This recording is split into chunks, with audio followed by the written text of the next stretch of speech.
The reason why this series is just so imperative and foundational is because everything that you're going to pursue, everything that you're going to commit to within your life, it all starts from here. It all starts from the seat of your values. Whatever you say yes to, whoever you say yes to, whenever you hear something from God, whenever you hear a word from God, whenever you hear instruction from God, we have the spiritual part. We're hearing, we're seeing, we're dreaming. The young men are having visions, the daughters, are prophesying. But after you've prophesied, after you've heard what you said, and after you got in and you've done your vision board, after you've written everything down in your journals, and you have all these promises and things that God said and that He said, and some of you may be wondering, well, why am I stuck?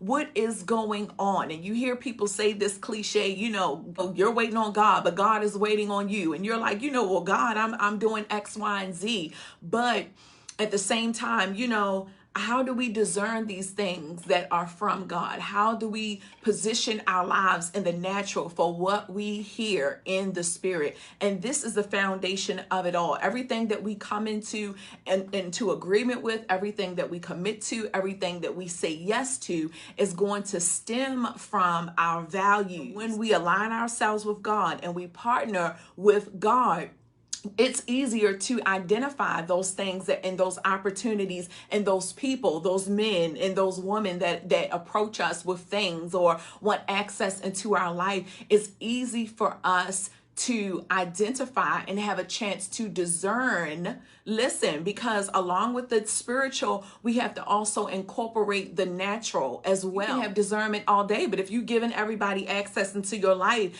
after you've already discerned something, what's the point? What's the point? You might as well not have heard. You might as well have not have seen. So this is how we partner with God, with setting these boundaries, but from a healthy place. That's why I say proper boundaries.